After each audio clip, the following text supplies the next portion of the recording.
Si dos individuos se prestasen dinero entre sí, en lugar de pedirlo a un banco, no sería posible que este préstamo inflase la cantidad total de dinero circulante, ya que el prestamista no puede prestar lo que no tiene, cosa que los bancos sí pueden hacer. Solo los bancos comerciales y las grandes empresas pueden prestar dinero que producen por el mismo hecho de prestarlo. Irving Fisher, economista, en su libro 100% Money, 1935.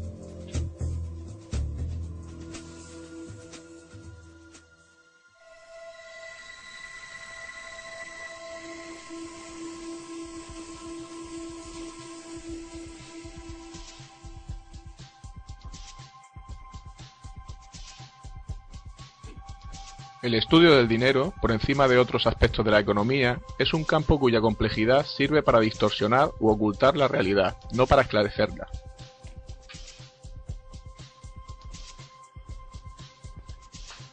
La lucha dormida, latente durante siglos y que tendrá lugar tarde o temprano, es la del pueblo contra los bancos.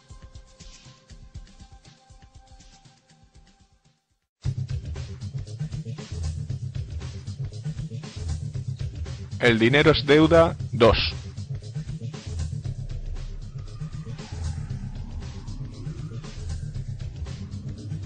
Promesas incumplidas.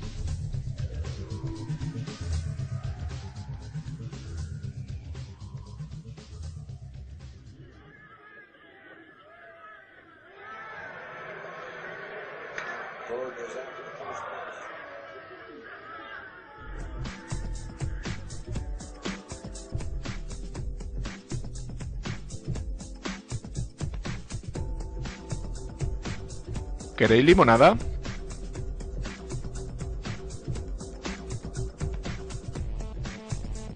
Esto es por un trabajo bien hecho.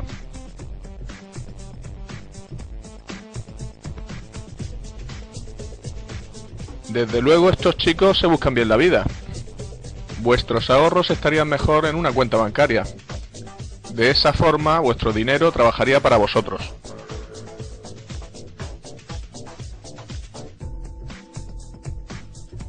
Hola, nos gustaría abrir 2 cuentas en el banco, por favor. Tenemos una cuenta en el banco como las personas mayores y podremos sacar el dinero cuando queramos. Quizás su primera experiencia al ingresar dinero en un banco fue similar a esta. Años más tarde, todavía recordará el balance de su cuenta corriente como si fuera su dinero, pero lamentablemente esto no es cierto. Si contratamos una caja de seguridad en el banco, los objetos valiosos depositados son todavía nuestros. Simplemente alquilamos espacio para almacenarlos. En lenguaje común, la palabra depósito significa guardar algo, pero su uso en el lenguaje bancario es sustancialmente distinto. El depósito bancario es en realidad un préstamo. La cantidad guardada o depositada en el banco en realidad indica lo que el banco nos debe. Registra solo la promesa del banco de pagarnos esa cantidad de dinero. Y este hecho es importante. La verdad es que desde hace tiempo nuestro dinero se ha convertido en el dinero que el banco utiliza para hacer lo que le plazca. Todo el dinero en el banco le pertenece a él, no a nosotros. Por ello, el banco nos paga intereses por los depósitos. En realidad, prestamos dinero al banco.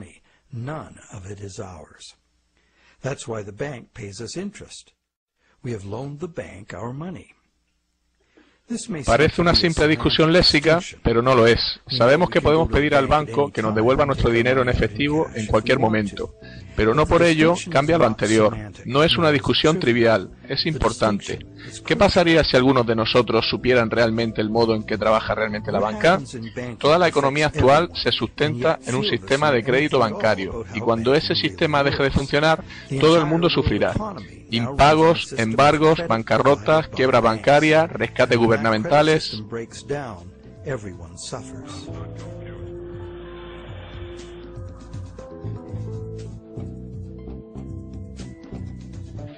Y los expertos suelen empeorar las cosas cuando tratan de explicar las razones de las crisis económicas. Nunca se fijan en las causas últimas. Deberían empezar por decir que las monedas y billetes suponen solo entre el 1 y el 5% del dinero total en circulación. Todo el dinero que hoy tenemos fue creado en su día como capital de un préstamo bancario.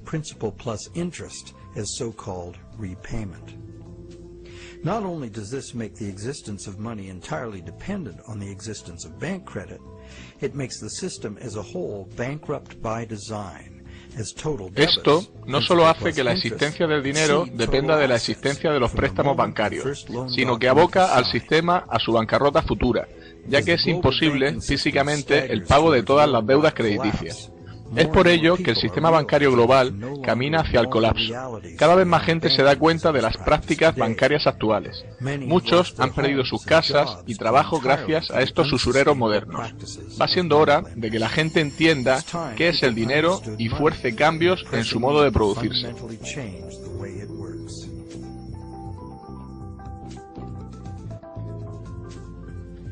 Clarificar conceptos bancarios sería un primer paso para entender el sistema. Ya sabemos que un depósito es en realidad un préstamo al banco.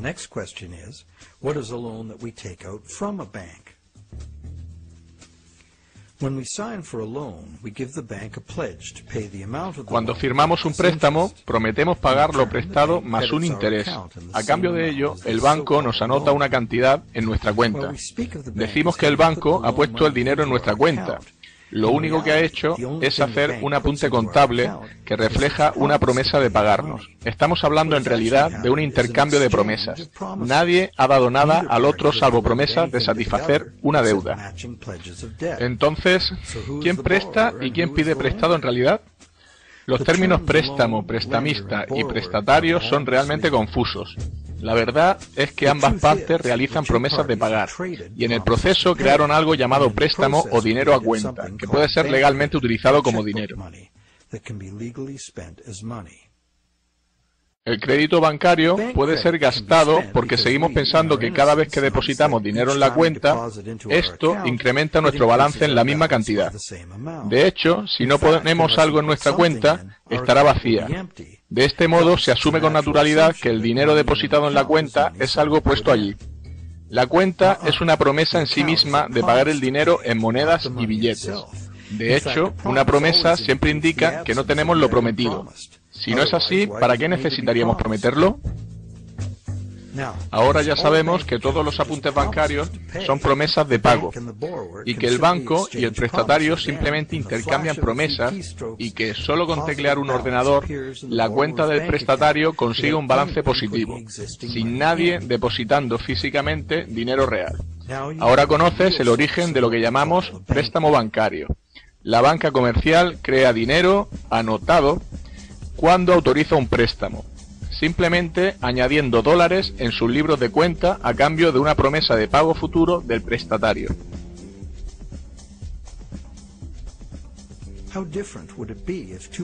¿Cambiaría la cosa si las dos partes se acordaran hacerse con un sótano y una imprenta y creasen dinero imprimiéndolo? Sabemos en qué consiste la falsificación de dinero: imprimir miles de billetes falsos de dólar. Esta es también una manera de crear dinero de la nada. El dinero nos da la capacidad de adquirir bienes y servicios del mundo real. Los falsificadores claramente disponen de la capacidad de adquirir bienes reales y servicios, sin darnos nada a cambio, salvo un simple trozo de papel. Los falsificadores obtienen algo a cambio de nada, directamente a expensas de quienes aceptan el dinero falsificado. Y si el dinero falsificado no es descubierto, ellos obtienen su beneficio a través de las ganancias de todos.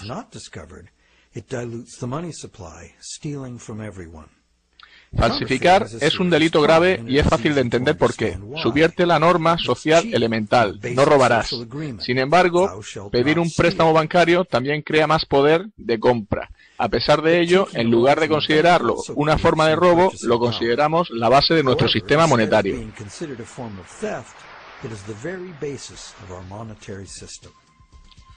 Los bancos prestan creando crédito, crean medios de pago de la nada. ¿Cómo puede llegar a ser una forma de crear dinero de la nada un crimen y la otra convertirse en una práctica económica habitual y la fuente de casi todo el dinero circulante? ¿Por qué sucede esto? Para entender cómo, necesitamos entender la historia de las leyes comerciales. Antes necesitamos entender la lógica intrínseca del proceso de préstamo.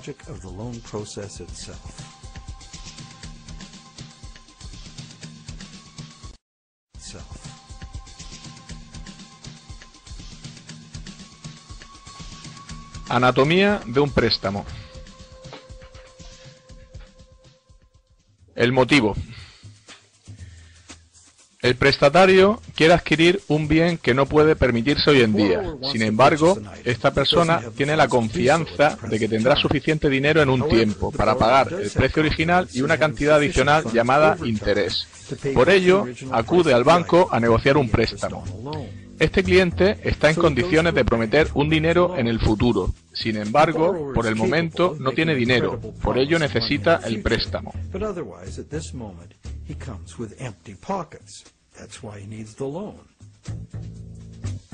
El método. Todos sabemos lo que sucede a continuación. El banco consigue que el cliente firme un contrato, o en su defecto, entregará al banco el objeto que pretende comprar con el préstamo.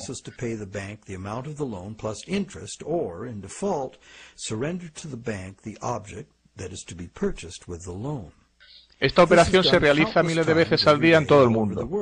Pero existe un problema. ¿Cómo puede el cliente prometer algo que no posee todavía? Si yo quisiera pedirte un préstamo de $10.000 para un crucero por Europa, ¿podría poner como garantía el coche de mi vecino? Evidentemente no, porque no tengo derecho legal a darte el coche de mi vecino, y da igual cuánto te deba. En lugar de eso, yo prometí comprarle a mi vecino su coche con los 10.000 que me prestarías. La situación cambia. Tú puedes acordar conmigo prestarme los 10.000 creyendo que sí compro el coche, y te prometo pagarte el préstamo cuando sea legalmente mío. Sin embargo, hasta que se complete la venta, tus 10.000 no pueden estar asegurados por ningún título de propiedad sobre el coche.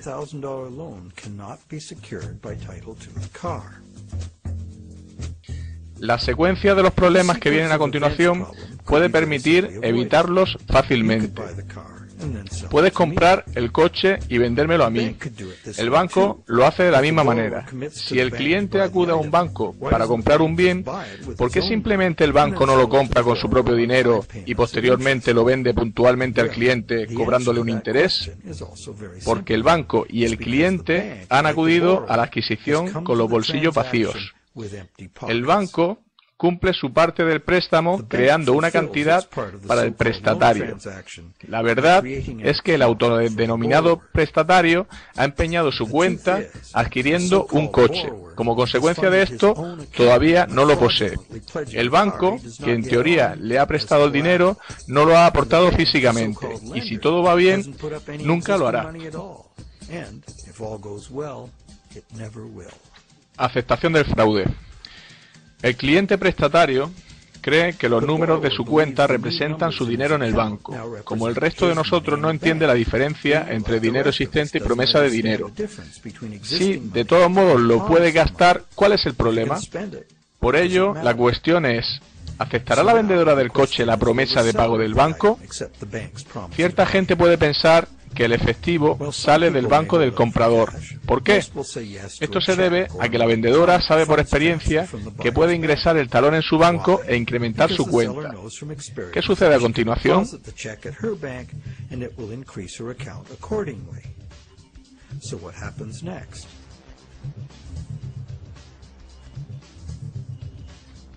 Equilibrando las promesas. Obviamente, el banco del comprador ahora debe al banco del vendedor la cantidad del préstamo. Por ello, puedes pensar que el dinero sale del depósito del banco que da el préstamo al del banco del vendedor. La promesa del cliente prestatario se ha transformado durante la transacción en una promesa de pago al banco del vendedor.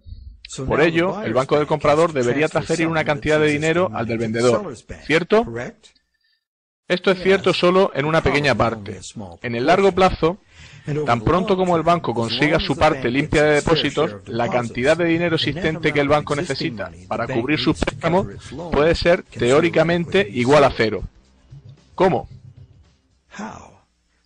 Bien, imagina primero que la vendedora tiene su cuenta en el mismo banco que el comprador. Deposita el talón del comprador en su cuenta y el banco completa la transacción reduciendo la cuenta del comprador en la misma cantidad que incrementa la del vendedor. Como ambos apuntes son solo promesas, existe dinero real en la operación. ¿Cuál es el resultado final? El banco ha creado un préstamo para el cliente por valor de $10.000. El cliente ha comprado el coche, un objeto real, físico y tangible, y el vendedor lo ha pagado con un préstamo de $10.000. Sin embargo, un trato que implicaba $10.000 en bienes materiales reales fue satisfecho con $0 reales por parte del banco o de otra persona. Por si fuera poco, el banco retuvo esta nueva cantidad de dinero generado, además de hacerse con los intereses e incluso con el coche en caso de impago. En mi pueblo esto se llama magia.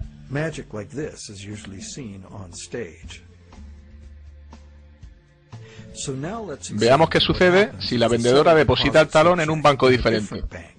¿Será necesario el traspaso de fondos desde el banco del comprador? Quizás, pero casi nunca por toda la cantidad. Esto se debe a que el sistema bancario funciona como un todo. Para ilustrar esta situación, añadiremos otra transacción a este escenario. Simultáneamente, el banco de la vendedora hizo un préstamo similar a una anciana, que compró un juego de altavoces para su televisor. El vendedor de la tienda de electrodomésticos ingresó su talón en el banco, de tal forma que este tercer banco hizo un préstamo similar ingresado en el banco del prestatario original. Cuando los balances fueron conformados, los bancos no se debían nada entre ellos. Aunque hubiese diferencias, serían una pequeña porción del total de crédito creado. Por lo tanto, los bancos prestan a sus depositantes cantidades de dinero mayores de las que ellos mismos necesitan para hacer préstamos. Esto se debe a que los bancos necesitan a su vez pedir prestado a otro banco para activar su propio crédito siendo depositado en dichos bancos. Los bancos son capaces de hacer nuevos préstamos y crear cantidades de dinero ligado a deuda debido a que los bancos mantienen sus balances crediticios con créditos entrantes. Generalmente, este dinero no vuelve a salir de los bolsillos del banco. El banco puede invertir fondos propios en bonos empresariales y gubernamentales u otros instrumentos financieros. Si dibujamos un diagrama, quedaría así. El interés que los gobiernos y empresas pagan a los bancos en sus bonos es pagado por nosotros. Lo abonamos como parte de nuestros impuestos y en el precio de los bienes y servicios que adquirimos.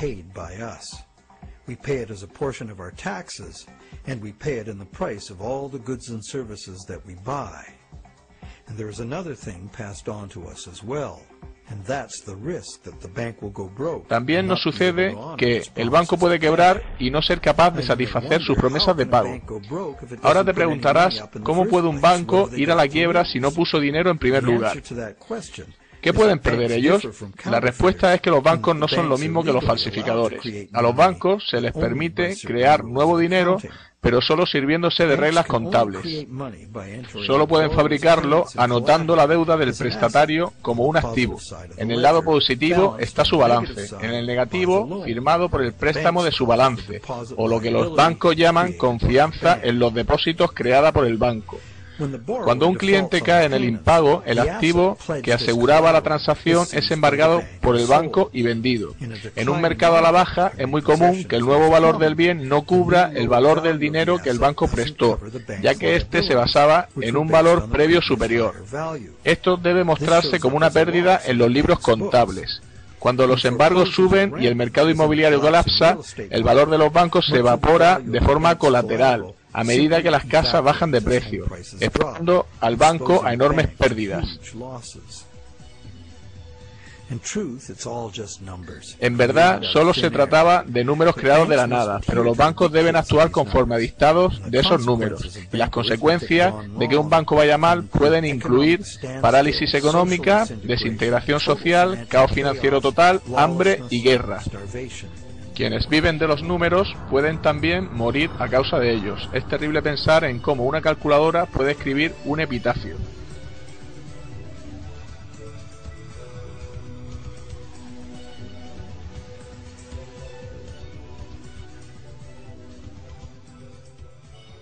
Aunque creemos que entendemos la anatomía de los préstamos, todavía asumimos que en el fondo el sistema funciona y que el total de los créditos que contemplamos será pagado. Al final, ninguno de los dólares que realmente existen ha cambiado de manos. The end result is that not $1 of existing money has changed hands. Pero 30.000 nuevos dólares de dinero crediticio fue creado y gastado, y cada uno de los 3 bancos consiguieron intereses por valor de 10.000 dólares.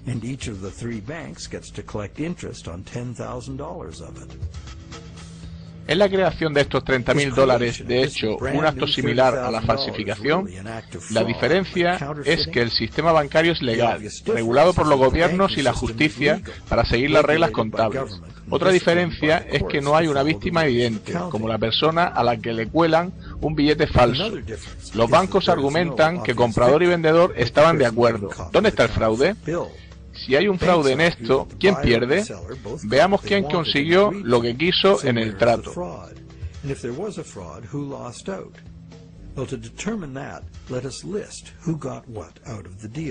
El que pide prestado consigue el bien que desea en términos que está dispuesto a aceptar. Puede, maldiga haber pedido un préstamo cuando haga frente a los intereses, o quizá viva felizmente agradecido de haber conseguido el préstamo. La vendedora consigue un incremento de su saldo, en cuya cuenta desde niña acostumbraba a pensar se guardaba el dinero en el banco. Confía que podrá gastarlo cuando sea necesario y a voluntad. Lo que a la vendedora le importa es que le paguen todo. Está contenta. ¿Alguien resulta perjudicado como resultado del negocio? ¿Hemos contemplado todas las partes en esta transacción? También está el banco, que consigue recaudar intereses gracias a su promesa de pagar. Ese es el negocio y así se suele hacer. ¿Alguno más? ¿De dónde sale el coche? Es un objeto tangible, real. Son necesarios recursos, energía y trabajo para producirlo. Si en este trato consideramos a la sociedad como una tercera parte y el mundo real y natural de donde todas las cosas provienen, porque el nuevo dinero creado en la transacción no quedará aquí, fluirá a la circulación general al mundo real. En último lugar, es el mundo real el que recibe ese dinero y del que sale el coche. Este nuevo dinero podría estimular nuevas producciones, incrementando temporalmente la economía y haciendo a la gente feliz. Frecuentemente así sucede.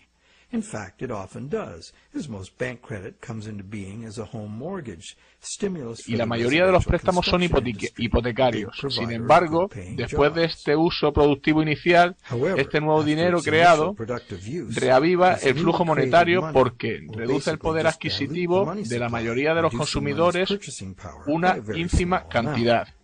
En contraste a esto, una falsificación tiene víctimas concretas. Aquí todos perdemos, porque la sustancia real del préstamo, el coche, fue extraído de la economía hace tiempo por una ligera pérdida de valor del dinero de todos. El descenso del poder adquisitivo de los ahorradores, debido a la inflación, es mayor que el de aquellos que se dedican a gastar.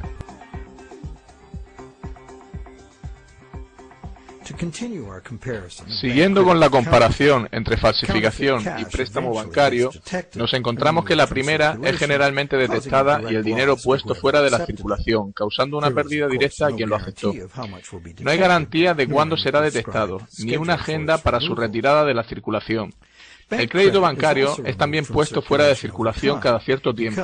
Cuando se devuelve el préstamo, la parte principal o capital de cada pago se extingue. Recuerda que casi todo el dinero existente hoy en día se debe al crédito bancario. Sin embargo, cada dólar que llega a manos del banco queda registrado para ser utilizado algún día en amortizar capital de un préstamo, con lo que se retira de la circulación a la economía en forma de intereses a depositantes de una cuenta u otras obligaciones del banco.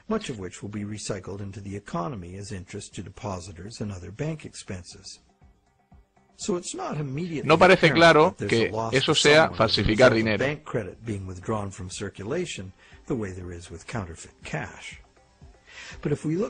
Pero si miramos más detenidamente, encontramos algo interesante. No necesitamos más que conocimientos aritméticos elementales para entender el poder que nos da controlar los flujos monetarios.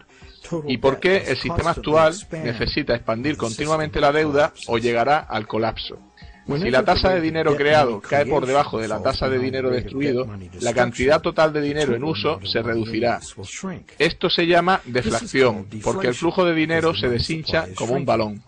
El resultado es menos dinero referido a los bienes y servicios disponibles. Cuanto menos dinero haya para pagar bienes y servicios, los precios de los mismos irán más a la baja. En principio, esto suena bien y pudiera ser cierto si el dinero no fuese creado como deuda e interés. La deflación es un buen negocio para quienes no están en deuda, pagado en bienes y servicios a nuestra elección.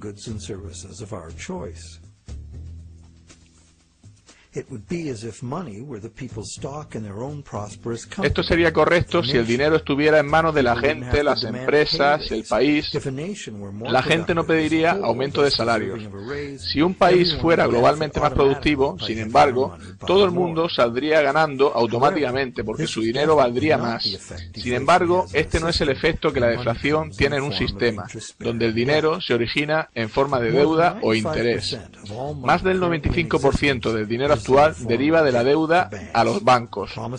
Como hemos visto, la parte principal o capital del mismo es la creada, no el interés. En el lapso de tiempo entre la creación del dinero y su devolución, y mientras devolvemos los intereses al banco, la mayoría de nosotros puede mantener parte de sus pagos mientras el flujo monetario se incremente. Sin embargo, si el flujo monetario o la deuda total desciende, el dinero es más difícil de ganar debido a su escasez, y los pagos fijos son más difíciles de satisfacer. Para aquellos que están endeudados, las restricciones en el dinero en circulación pueden ser catastróficas.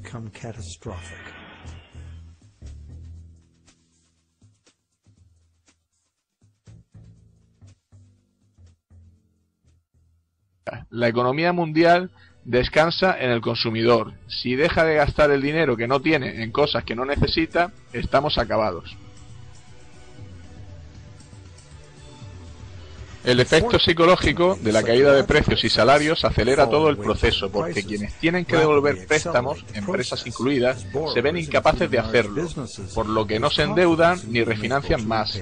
Sin préstamos nuevos para refinanciar a los viejos, el flujo de dinero se reducirá, resultando de ello un descenso en el empleo y el poder adquisitivo, incluso en el caso de que haya abundancia de recursos y capacidad productiva.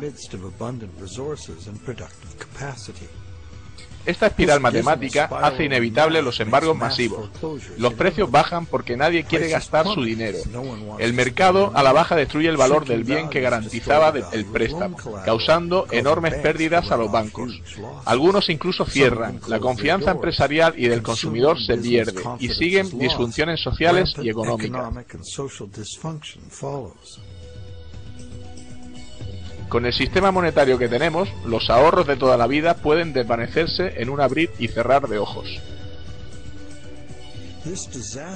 Esta espiral desastrosa no puede ser parada si el gobierno no crea nuevo dinero por sí mismo o se endeuda con la banca privada, para crear suficiente dinero para reflotar la economía. El ejemplo más común lo tenemos en el hundimiento bursátil de 1929. Como consecuencia psicológica de la caída de las acciones, se dieron menos préstamos y por ello hubo menos creación de dinero.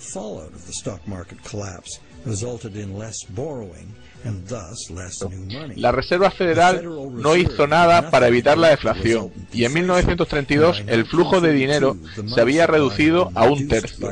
Mucha gente perdió su hogar porque el dinero para pagar las letras de su piso simplemente no existía. En 1932, Franklin Delano Roosevelt llegó a la presidencia de Estados Unidos. Su New Deal se basó en recuperar la economía restaurando el flujo monetario. Para contrarrestar las restricciones monetarias, pidió préstamos a la banca privada.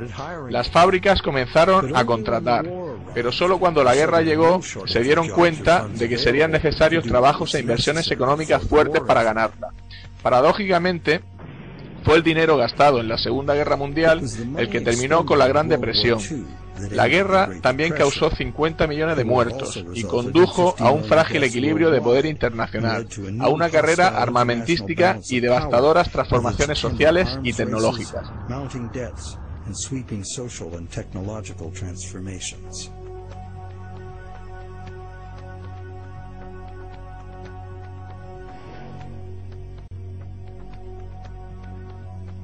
Cuando un gobierno depende de la banca para conseguir dinero, ellos y no los gobernantes controlan la situación, ya que la mano que da está por encima de la que toma. El dinero no tiene patria, los hombres de finanzas no tienen patria ni decencia, su único objetivo es la ganancia.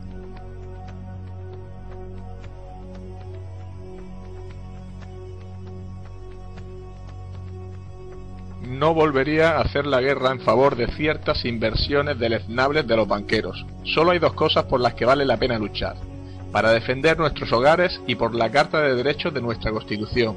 Hacer la guerra por cualquier otra razón es simplemente un crimen.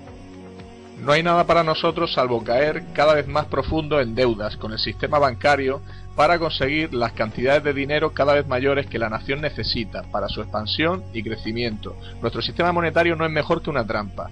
El poder del dinero que ha sido capaz de eclipsar a los responsables gubernamentales no es simplemente el poder de las grandes fortunas, sino que es nada más y nada menos que una nueva técnica de destruir dinero añadiendo y retirando anotaciones en cuentas bancarias, sin el más mínimo interés por el bien de la comunidad o el papel que el dinero debería tener en ella. Permitir que eso derive en beneficios a particulares es crear primero un brazo secreto e ilegal del gobierno y por último un rival con fuerza suficiente para subvertir cualquier forma de gobierno. Un sistema monetario justo es la única alternativa. El ciclo de bonanza y pérdidas económicas es generalmente llamado ciclo de los negocios, como si fuera algo natural, como el ciclo del carbón o el agua. Estos ciclos naturales son dirigidos por el sol, pero ¿qué guía el ciclo de los negocios? Una respuesta es la creación y flujo de dinero, que como vemos depende de los préstamos. Veamos lo que pasa durante el periodo de vigencia de un préstamo. Ya sabemos que un préstamo no es más que la promesa de pagar de un banco, que el banco crea en su libro de cuentas. Eso es lo que sabemos. La promesa de pago del banco es generalmente gastada en un bien o servicio, y se le permite circular, haciendo fácil y sencillo el intercambio de estos bienes o servicios. Como medio de intercambio, hoy prometemos pagar dinero. Making the efficient exchange of goods and services easier to accomplish. As a medium of exchange, today's Nada supera su usabilidad y flexibilidad. Sin embargo, no se crea dinero para pagar el interés, con lo que se trata de una situación a la larga imposible de resolver. Es decir, si los prestatarios tuvieran que pagar todo el interés que se debe de golpe, tendrían que luchar por una cantidad de dinero circulante existente, que sería en todo caso inferior a lo que deben. El porcentaje que sería incapaz de cancelar sus préstamos sería simple de calcular. Sin embargo, el interés generalmente se paga a lo largo del tiempo y no de una vez. Si los ingresos por intereses revirtiesen al flujo económico como gasto, estarían disponibles para ser gastados repetidamente. Entendido esto, es relevante saber si los intereses son de hecho impagables.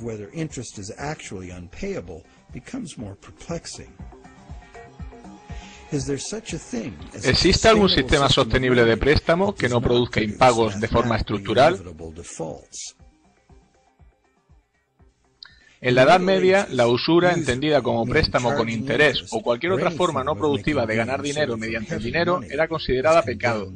Aunque la justificación era moral, la razón era práctica. En un sistema monetario fijo basado en la extracción de oro, cualquiera que sistemáticamente prestase su dinero con interés, pronto acapararía todo el dinero. Esto fue una de las grandes causas de la caída de Roma. Especuladores privados acapararon el oro, forzando al gobierno a acuñar nuevas monedas, hechas de otros metales en lugar del oro. La moneda basada en otro patrón metal provocó falta de confianza entre la población y el sistema colapsó. Aprendieron la lección. La Iglesia Católica durante 1000 años declaró pecado el cobro de intereses en un préstamo, castigado con la excomunión. En algunos países la pena por usura era la muerte. ¿Es realmente un pecado el cobro con interés? Hoy parece razonable cobrar por el uso del dinero, pero hay un problema simple e inevitable en ello. El problema viene si los prestamistas no gastan cada céntimo de interés que reciben, de forma que los endeudados puedan ganarlo de nuevo, dependiendo de sus virtudes o lo duro que trabajan. Alguien puede caer en el impago simplemente como resultado de la aritmética. Esto es fácil de ilustrar con un flujo determinado de dinero que viene del oro. Tan pronto como todas las monedas que conforman el interés son gastadas y los prestatarios pueden ganarlas, las mismas monedas son usadas para pagar una y otra vez el interés. El usurero puede aprovechar comprando bienes con ese dinero, pero el dinero debe ser gastado, no prestado o retirado de la circulación. Este acuerdo sería sostenible si no añadimos nada más.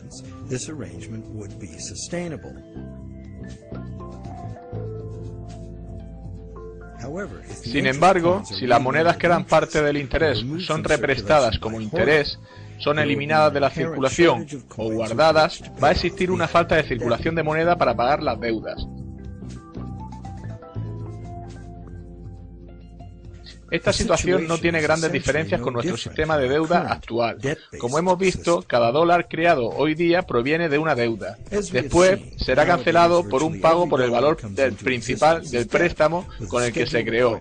Por esto, dos cosas son necesarias para los que suscriben préstamos, si quieren ser capaces de pagar la cantidad inicial más los intereses. El dinero principal o capital del préstamo debe estar disponible para ser ganado por quien lo ha pedido, para que pueda hacer el pago principal que exige ese dinero.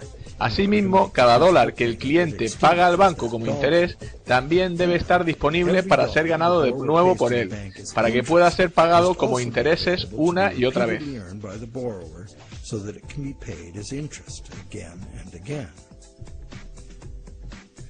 Hay un dicho que ha ganado popularidad acerca de los préstamos, y es que como los bancos gastan el rendimiento de las operaciones en interés para depositarios y en forma de dividendo para sus accionistas, en realidad existe suficiente dinero libre en circulación para realizar todos los pagos. Sin embargo, esa idea es de una extrema simpleza. Aquí se muestra lo que sucede si alguien como tú, yo o un prestamista no bancario obtiene un dólar y lo presta con interés. Bien, ahora el mismo dólar es propiedad de dos prestamistas y se le añaden dos intereses. Además, este dólar es prestado, repagado y represtado por el prestamista secundario. Ya no está disponible para satisfacer los intereses del préstamo principal que lo creó, salvo como parte de otro préstamo.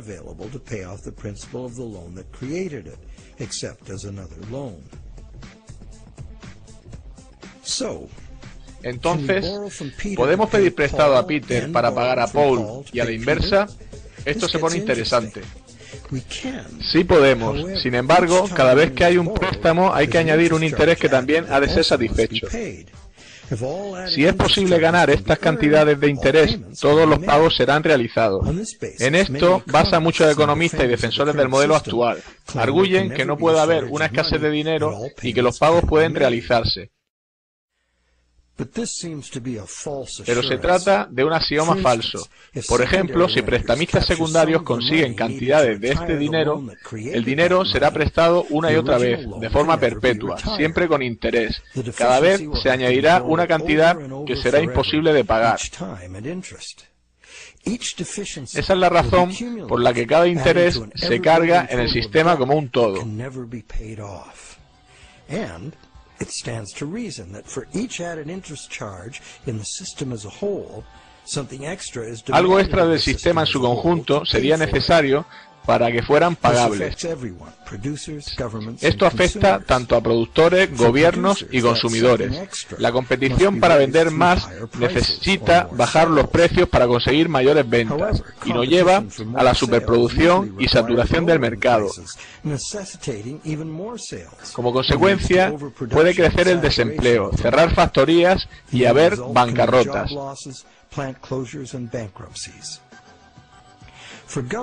Los gobiernos salen al paso incrementando los impuestos. Subir los impuestos resta dinero a la economía productiva, lo que conlleva una reducción de la capacidad de los contribuyentes.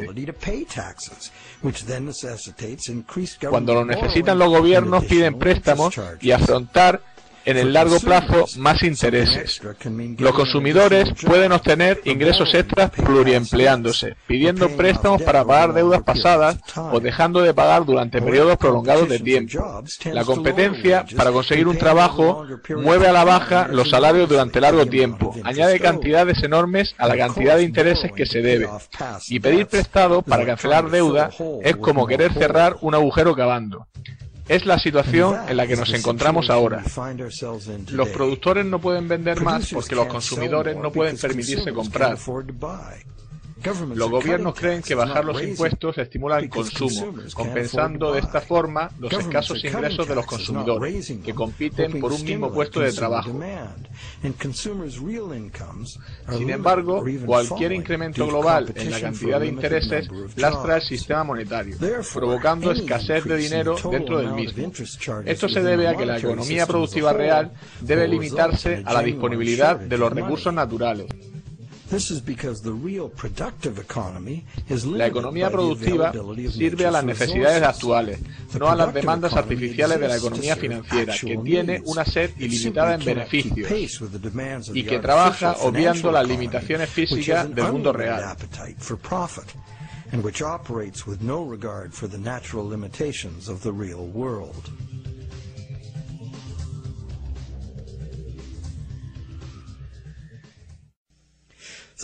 Creer que siempre habrá dinero para pagar los intereses pudiera parecer razonable. Sin embargo, está lejos de ser cierto.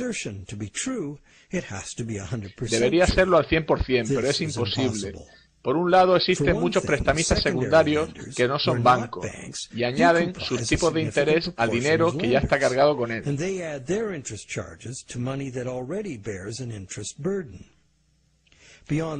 Más allá de esto, tenemos la expectativa de que el dinero genera dinero. Se fabricaría y estaría en condiciones de ser ganado el dinero necesario para gasto, en lugar de ser prestado con usura o invertido para obtener ganancias. Sin embargo, podemos concluir que esas dos condiciones, que deberían ser verdaderas para todos los deudores de préstamos, tanto en el capital como en el interés, y que por eso estarían en condiciones de cancelar su deuda, no se dan en el sistema actual. No existe en el sistema actual restricción alguna a la refinanciación por terceros del dinero que fue creado como préstamo. No existe intención alguna de los bancos de poner las ganancias a disposición de los deudores para ser ganadas y que puedan pagar sus deudas. Muy al contrario, los bancos invierten esos beneficios en conseguir más beneficios. Pero no solo son los bancos los causantes de esto. Cualquiera que entra en el ciclo del préstamo contribuye a hacer más grande la burbuja, a expensas de quienes no serán capaces de conseguir dinero para cancelar sus deudas y que se verán obligados a refinanciarlas hasta ser embargados. Una bola de nieve mayor se agranda más rápido. De la misma forma, crecen los intereses en un préstamo mayor. El rico se hace más rico y el pobre se hace más pobre. El dinero necesario para los prestatarios, en su reino inferior de la economía productiva, del trabajo diario, sube unos escalones para jugar en el casino del mundo de las ganancias financieras abstractas. Y en ese mundo es donde las transacciones son apenas apuestas a números, en un esfuerzo por lograr mejores cifras. Nada tiene esto que ver con satisfacer las necesidades reales de las personas.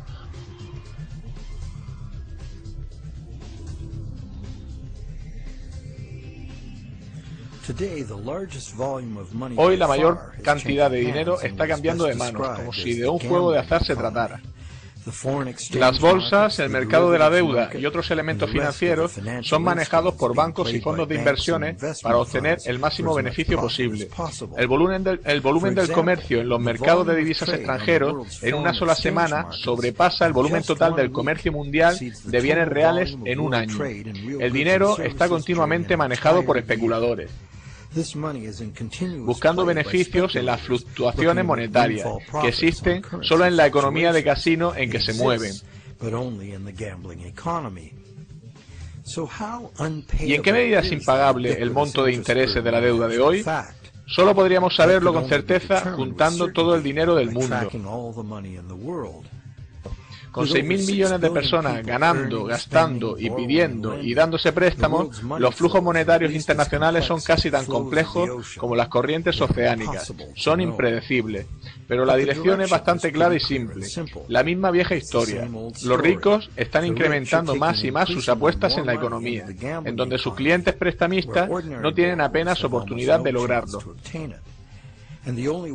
La única posibilidad de subsistencia del sistema es crear más dinero, y como el dinero se crea como deuda, la única manera de sostener el sistema es crear más deuda de forma que sea, incluyendo créditos para clientes poco fiables, para gastos enormes de defensa y seguridad estatales y rescates a bancos.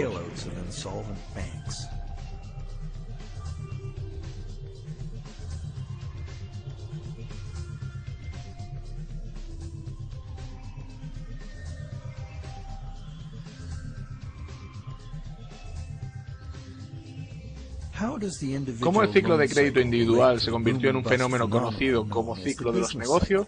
El ciclo del préstamo individual puede ser descrito así. Primero, hay un estímulo económico razón del desembolso inicial. A esto le sigue la inflación, ya que el nuevo dinero básicamente rescata el flujo de dinero. Eventualmente, a la inflación le sigue la deflación. Las refinanciaciones de préstamo gradualmente van extinguiendo el dinero circulante. Mientras el ciclo del préstamo individual coincide, ambos ciclos pueden suavizarse, pero crea una oferta de dinero y precios bastante estables, aunque al menos en parte es necesario el incremento del flujo de dinero, ya que el dinero para pagar el interés no fue creado. Este es el modelo en el que se basa nuestra economía. Evitar espirales deflacionarias y mantener a raya la inflación constituye el arte de la economía, que se define ampliamente como lograr la llamada estabilidad de precios.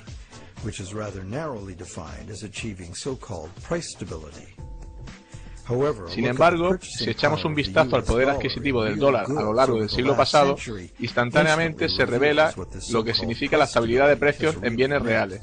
El dólar ha perdido casi todo su valor, un 96%, y lo sigue haciendo en la actualidad. No estamos logrando la estabilidad de precios. Claramente se necesita estudiar psicología para entender la naturaleza humana. El ciclo del crédito individual dentro del fenómeno colectivo del ciclo del negocio. La simple razón es que si una persona ve grandes perspectivas en un negocio pidiendo préstamos correctamente y expandiéndose, otros confían en lograr lo mismo.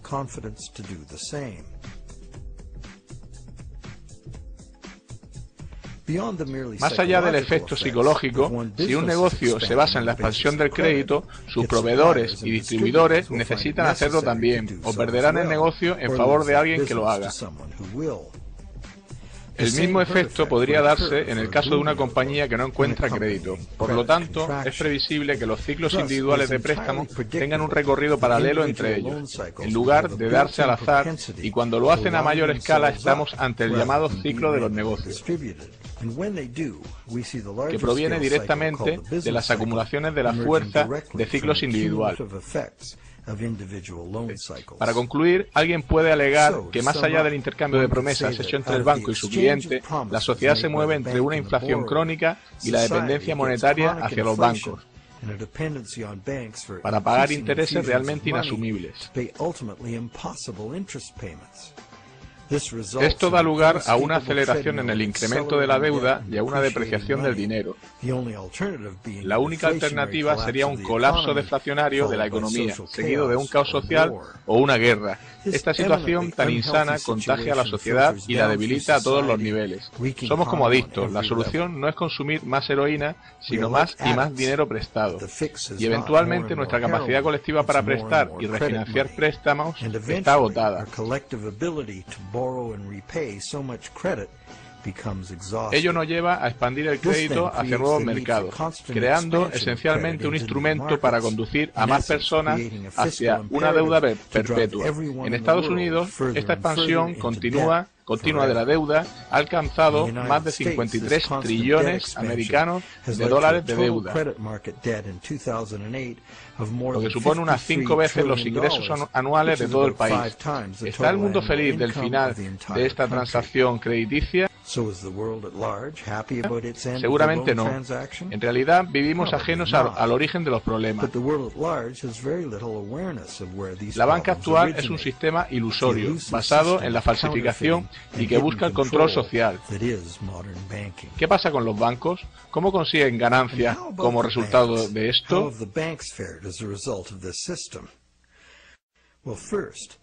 En primer lugar, solamente poniendo una pequeña fracción del dinero que prestan, los bancos han conseguido un gran flujo de ingresos derivados de los intereses crediticios.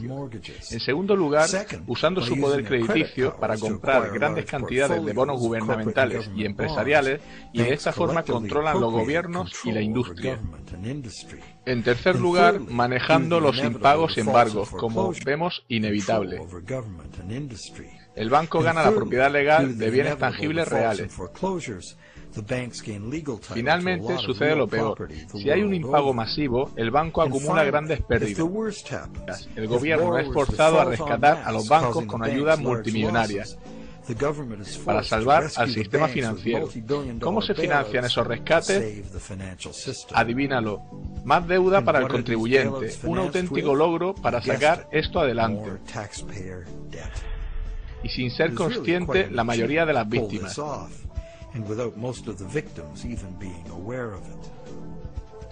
Si estás pensando que debería haber una ley, en realidad hay un conjunto de ellas que legaliza esto. ¿Cómo un sistema como este llega a convertirse en ley? Volvamos a Inglaterra a mediados del siglo XVII para contestar. Cuando el saqueo se convierte en una forma de vida para un grupo de hombres que viven juntos en la sociedad, en poco tiempo ellos mismos crean un marco legal que lo autoriza y un código moral que lo glorifica.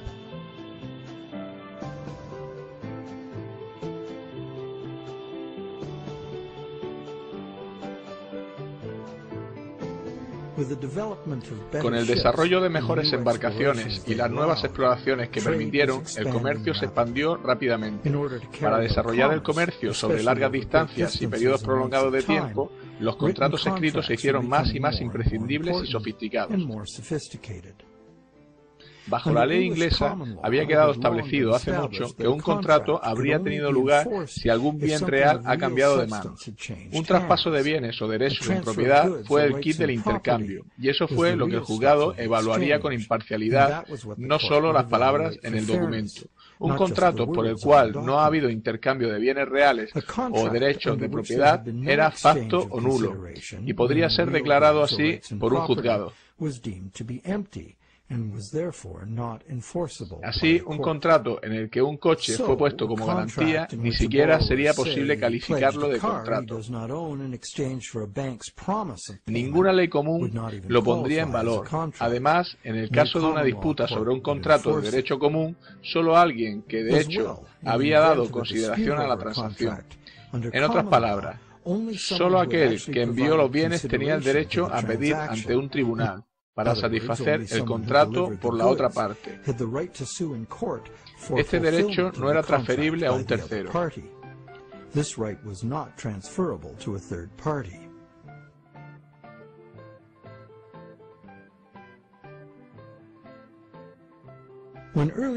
Cuando los comerciantes pioneros iban en expedición con bienes, compraban los bienes de su país con moneda local y los vendían en moneda extranjera de un país distinto.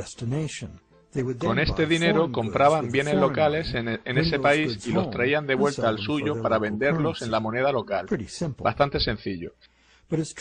A medida que el comercio se sofisticó, los comerciantes se hicieron sedentarios. Simplemente contrataban barcos para realizar envíos. Esto dio a los comerciantes la libertad de importar mercancías de diferentes países, a los que ellos exportaban mercadería de su país. Sin embargo, sobrevino un problema. Los bienes exportados habían sido pagados con moneda extranjera, cuyo valor necesitaba ser gastado en algún lugar. Mover dinero en moneda conllevaba un enorme riesgo de robo, así como la pérdida de cierto valor en su conversión en un país diferente.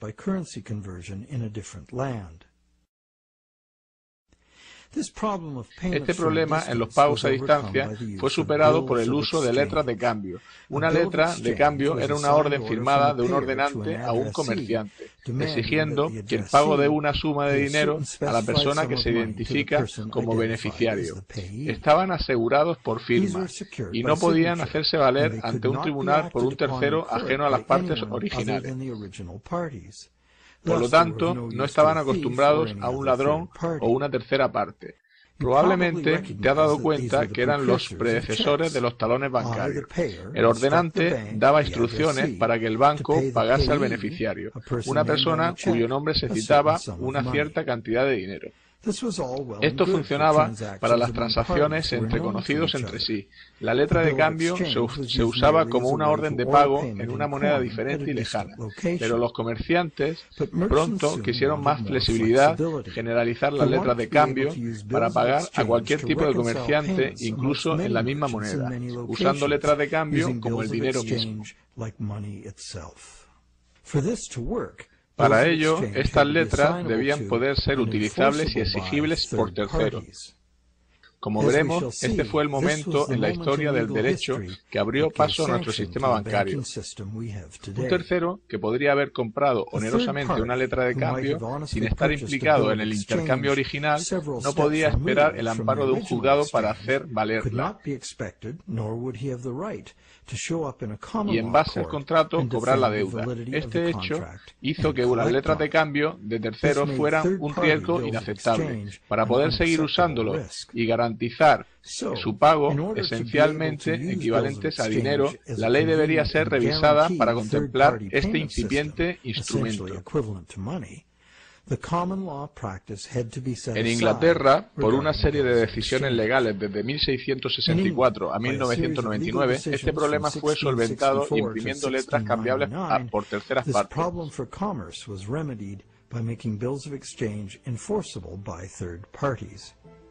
Si un tercero había comprado una letra a título oneroso y de buena fe, sin haber razón para sospechar fraude por parte del que se lo vendió, entonces esta letra automáticamente era vigente ante los tribunales por parte del signatario.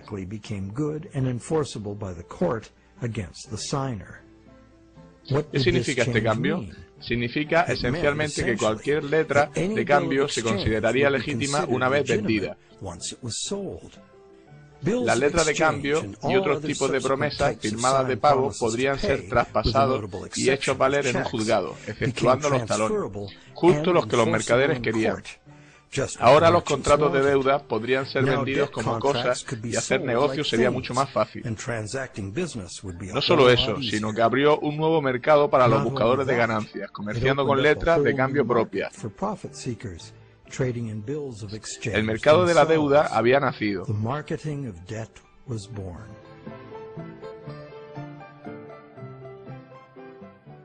El cambio legal tuvo otro efecto también.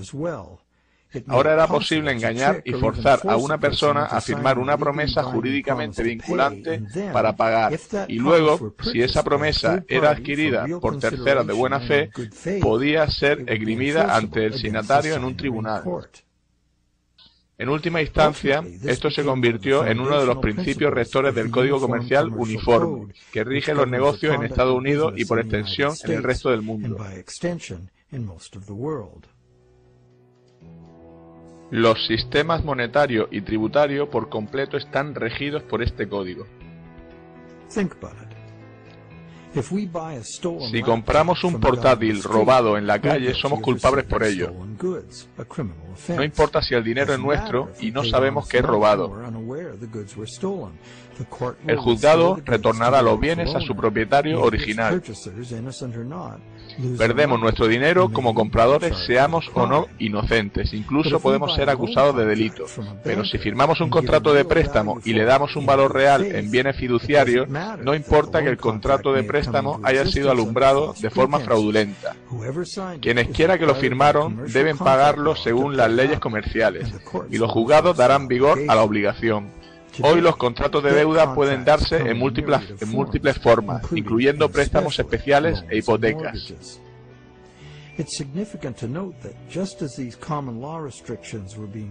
Es relevante saber que tras eliminarse las restricciones legales, fue fundado el nuevo Banco de Inglaterra. Fue el primer banco autorizado a crear dinero de la nada, y los contratos del nuevo banco se hicieron totalmente vigentes ante el prestatario. El banco obtiene beneficio de los intereses de todo el dinero que creó de la nada.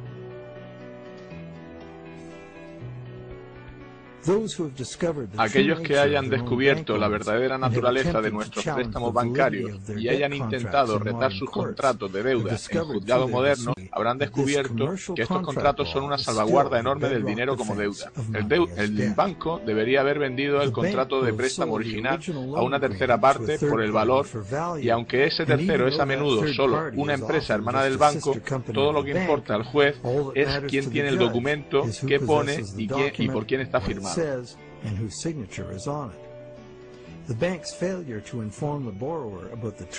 El banco no informó bien al prestatario acerca de la naturaleza del contrato de préstamo, y la ausencia de dinero en efectivo por parte del banco no es relevante.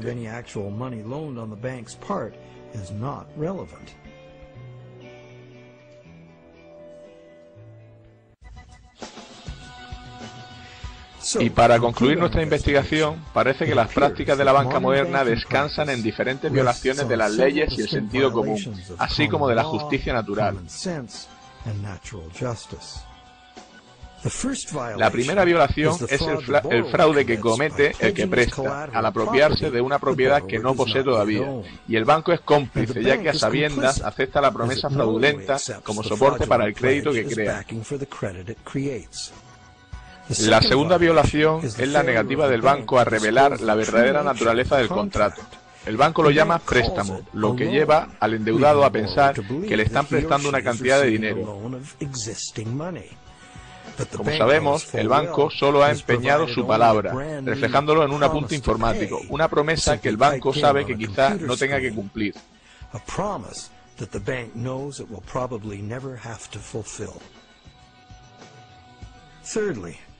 En tercer lugar, el contrato de préstamo debería ser inválido, porque los contratos imposibles son legalmente inválidos. El banco está creando un contrato imposible de cumplir, porque las condiciones requeridas para garantizar el pago del principal, más los intereses, no se cumplen, a menos que el sistema de reciclaje retorne el 100% del capital e intereses. Claramente no se cumple. Algunos prestatarios irán al impago y a perder los bienes que pusieron en garantía de sus préstamos, debido simplemente a restricciones estructurales del dinero.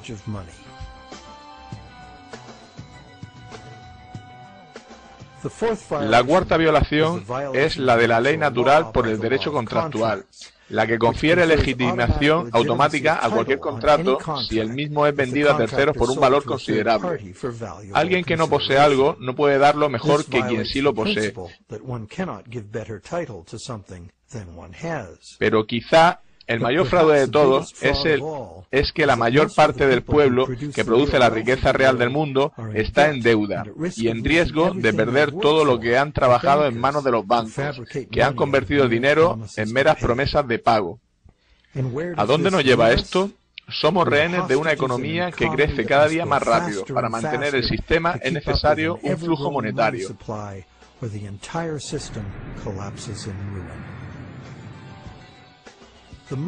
El sistema monetario actual rechaza reconocer que la economía real está limitada por la capacidad material del planeta para proveer las materias primas y los servicios que la economía precisa. El planeta es finito, y aunque parezca obvio que la economía no puede crecer a un ritmo acelerado siempre, nuestro sistema monetario corre como el autobús de la película Speed. No puede bajar de velocidad o la bomba que tiene consigo estallará. Y nuestra situación es todavía peor, porque la tasa de endeudamiento debe acelerarse o la economía entera se hunde. La noción de crecimiento perpetuo e infinito es posible. Esto es una gran falacia de la economía moderna, una desilusión fatal, nacida de la envidia. Probablemente es inevitable un hundimiento social, ambiental y económico sin precedentes, gracias a este sistema monetario incapaz de adaptarse a esta realidad.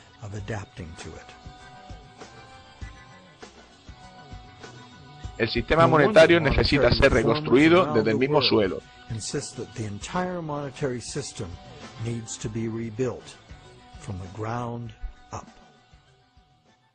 El negocio bancario no conlleva el fraude, lo es en sí mismo. ¿Y cuál es la solución? Mucha gente sugiere volver al patrón oro como referencia de las emisiones de moneda. Argumentan que el oro es la verdadera moneda, con un valor inherente. El principio subyacente aquí es que el dinero es valioso debido a su escasez, del mismo modo que el oro es escaso. La norma general dice que aquellos que sostienen esta visión creen que el dinero debería existir independientemente del gobierno. Hay otra escuela de pensamiento diametralmente opuesta, que piensa que la creación del dinero debería ser monopolio del gobierno. El gobierno, que representa al pueblo, debería gastar el dinero pensando en el interés público, por lo tanto con respaldo de la moneda, y simplemente gastar el dinero que se tiene. El gobierno nunca necesitaría endeudarse o pagar intereses. Si los gobiernos gastasen sin límite, la moneda perdería valor y para prevenir la inflación, la moneda necesitaría ser eliminada. Se podría garantizar usando varios impuestos y tasas. Los gastos gubernamentales serían, sin embargo, interdependientes unos de otros en perfecto equilibrio. Sin embargo, el objetivo de los impuestos sería la estabilidad de precios, ya que el gobierno no necesitaría ingresos por impuestos para operar de forma ordinaria. A lo largo de los siglos se ha usado sistemas de crédito gubernamental y de patrón oro. El patrón oro prevaleció a lo largo del siglo XX. Esto no se debió a que no funcionase el dinero como préstamo del gobierno. Lo hizo en el país donde fue aceptado en el pago de impuestos. Pero hasta la invención del intercambio de moneda moderno, el comercio internacional se realizaba con oro.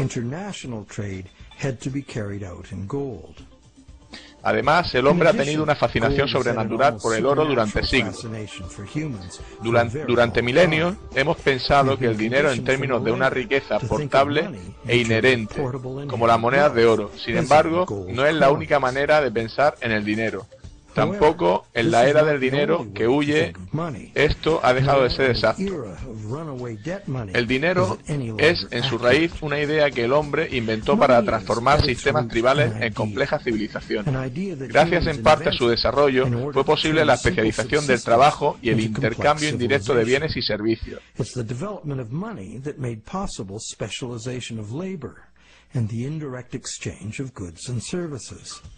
La historia del dinero va desde el trueque, pasando por las monedas y los billetes apoyados en oro, al dinero digital y ahora en las promesas de pagar ese dinero electrónico.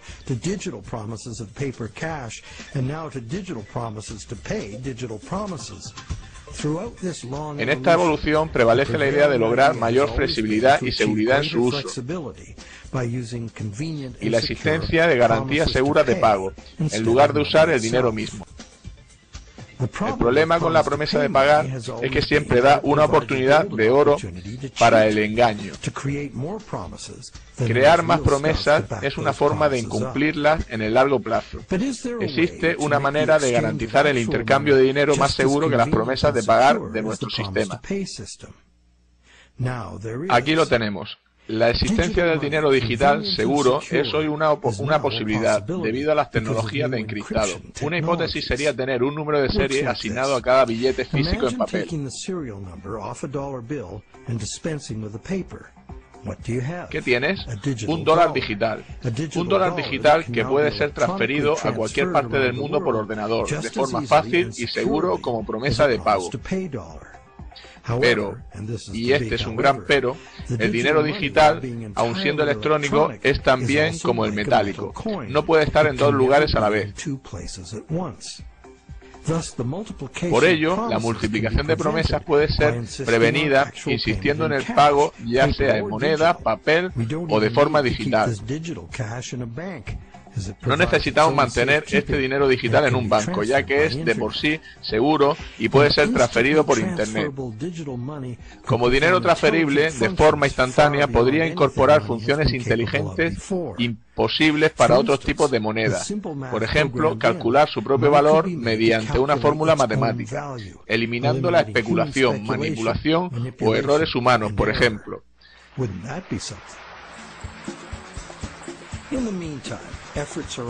Mientras tanto, se realizan esfuerzos para la reforma legislativa del sistema monetario. Se ha escrito sobre diferentes iniciativas como leyes de reforma monetaria, detallando cómo devolver a los gobiernos el monopolio de la creación de dinero y limitando a los bancos su capacidad de préstamo a la forma en que la mayoría de la gente piensa que en realidad funciona. Siempre se han planteado reformas de este tipo y siempre perseguían la misma idea. Los beneficios de la puesta en circulación de dinero pertenecen al pueblo.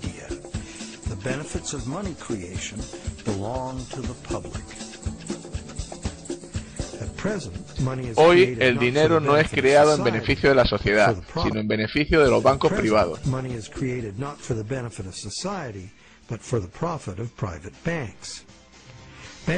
A los bancos les encanta crear cantidades enormes del mismo, puesto que así consiguen recaudar más dinero en intereses y llegan a ser más ricos. En el proceso, los bancos ganan más control sobre todos, individuos, industria y políticos.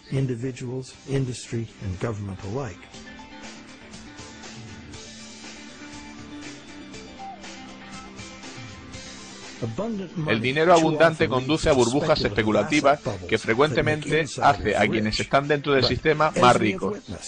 Estas burbujas inevitablemente explotan por cada petición de interés impagable. Hay muchos perdedores, gobiernos incluidos, que además de verse cargados con la crisis y deudas enormes, deben aumentar los impuestos para rescatar a los bancos, que son parte del problema. De otra manera, el sistema se hundiría.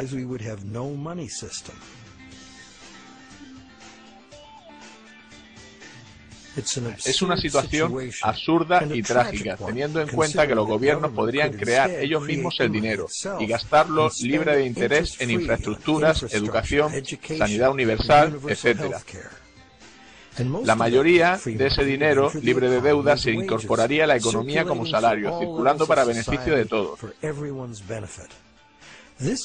Este tipo de dinero abundante apoyaría una economía productiva revigorizada en la que los ahorros de la gente podrían basarse en préstamos reales basados en dinero existente. El origen del dinero está en el intercambio de bienes reales. Sin el valor que se le da en el mundo, el dinero no es nada. Como hemos visto, en el mundo real, es el mundo real el que hace el préstamo, no el banco. Las personas, su trabajo y las materias primas y los animales son la fuente de la riqueza real. Asimismo, la creación de dinero y sus beneficios pertenecen al interés público, no a la banca privada. ¿Qué hay del interés? Como hemos visto, los intereses nos crean un problema aritmético que solo se puede solventar de tres maneras.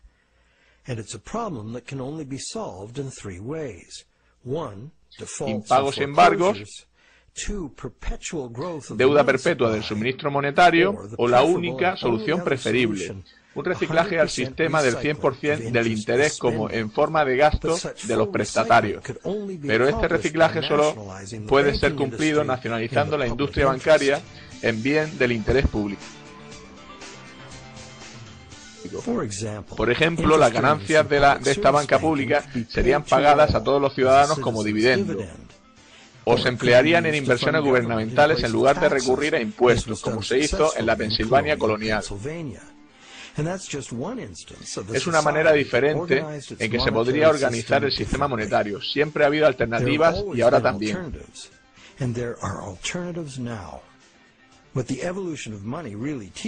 Lo que la evolución del dinero nos enseña es que el valor real del dinero es muy simple y sencillo. Hay diversas maneras de crear dinero útil. Por ejemplo, el dinero puede ser simplemente una promesa privada de pago, una promesa del dueño de un bien o servicio, como el intercambio de tiempo o el sistema LED. Miles de estas unidades de cambio existen ya, en círculos de confianza. Sus miembros pueden presumir del honor de darse crédito a ellos mismos. Dichas monedas podrían ser un salvavidas a pequeña escala para un eventual colapso del sistema bancario convencional. Cuando el dinero escasea, o por el contrario hay hiperinflación, una unidad de cambio propia basada en el trabajo puede sostener la economía local. ¿Son propuestas radicales? ¿Qué opinas?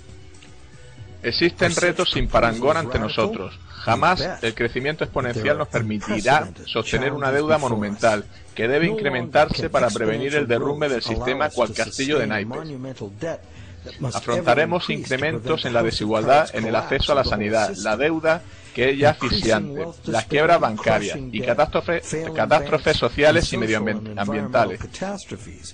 Si no cambiamos radicalmente el curso, debemos transformar nuestro sistema monetario para adaptarnos al futuro. En primer lugar, necesitamos estudiar diseños monetarios que se puedan adaptar a un retroceso económico profundo, sin inducir a embargos y bancarrotas masivas.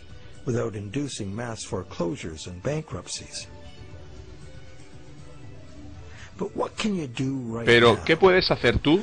Existen personas y organizaciones que cuestionan el sistema monetario actual debido a sus problemas y a su manifiesta injusticia. Puedes ingresar en ellas y presionar en favor de los cambios necesarios. Puedes hablar con tus amigos. La crisis financiera es un momento de aprender.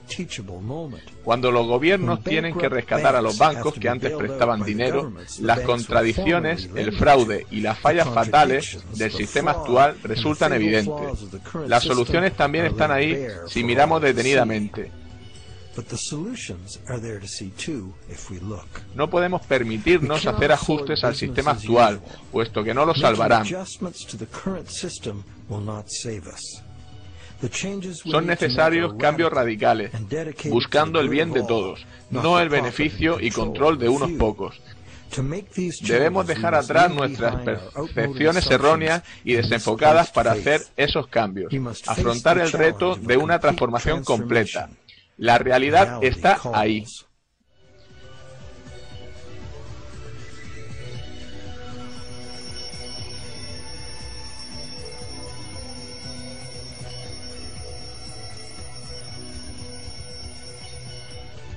El dinero no paga nada, nunca lo hizo ni lo hará.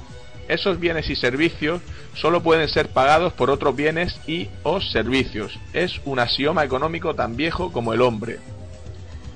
Solo cuando haya muerto el último árbol, el último río haya sido contaminado y se extinga el último pez, nos daremos cuenta de que el dinero no se come. Bueno, ¿queda alguien ahí?